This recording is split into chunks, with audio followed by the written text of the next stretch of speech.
During the colonial era, William & Mary was the leading institution of higher education in America. My prime ambition has been to quicken the university's progress back to its rightful place in the sun, because I believe this will serve William & Mary's people, and I believe it will enhance the good they can do for the Commonwealth, the nation, and increasingly the world.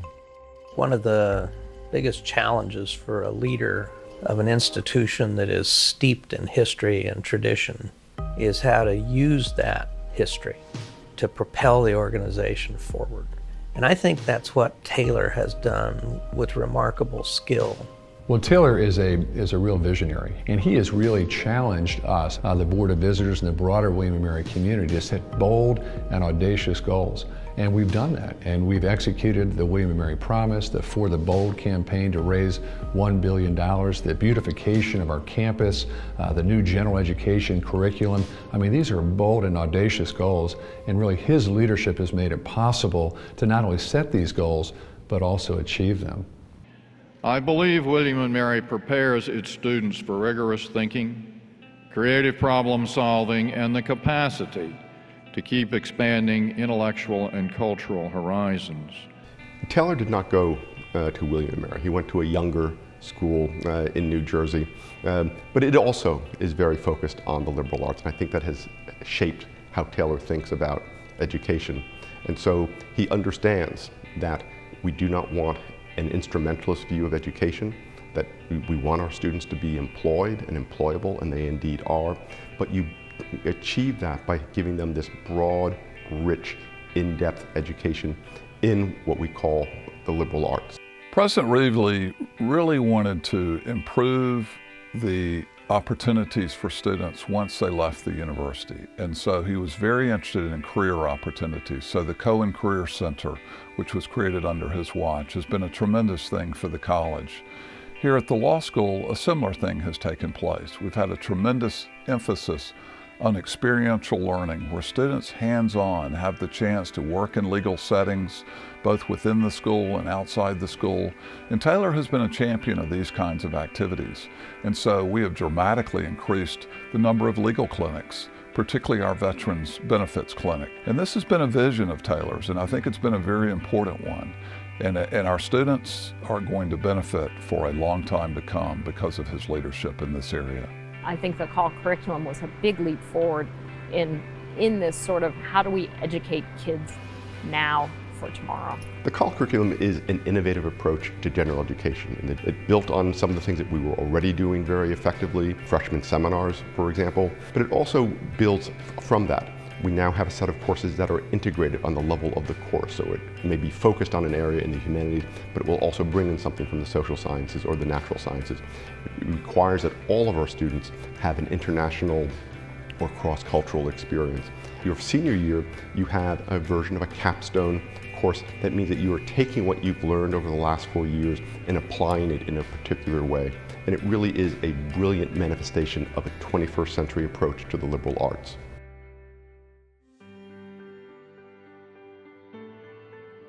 We're here to launch formally, to make official, the most ambitious philanthropic effort in the long life of the alma mater of the nation, For the Bold, the campaign for William & Mary. To be perfectly honest, there would not be a For the Bold campaign if it were not for Taylor Reveley. He pushed us to do the best we could do, the most we could do.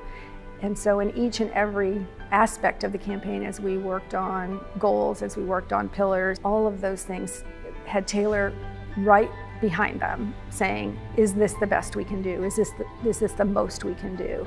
And how can we be better? You know, William & Mary has obviously had previous campaigns that have done well and previous presidents that have done really well. But it's that For the Bold aspect, you know, saying we're going to raise $1 billion. We're going to kind of bring William & Mary a little bit more into the big leagues. I think that has sort of jumped the university to a new level, and I credit Taylor for that. There is no doubt to me that when all is said and done in 2020, that Taylor's imprint will be felt. People will know this was Taylor's campaign. You know, when you consider the fact that, like most other states, state funding for William and Mary, UVA, the other schools, has dropped dramatically over the last number of years. Alternatives have to be found, and one of those is in tuition, but the other is in philanthropy and gifts from alumni and others. And I think Taylor has been very successful in both of those arenas. A great example of Taylor's leadership was the work that was done to put together and develop the William and Mary Promise to align our operational and financial models and make sure we had the financial resources to continue to be a great university. And it could not have happened without Taylor's great and outstanding leadership.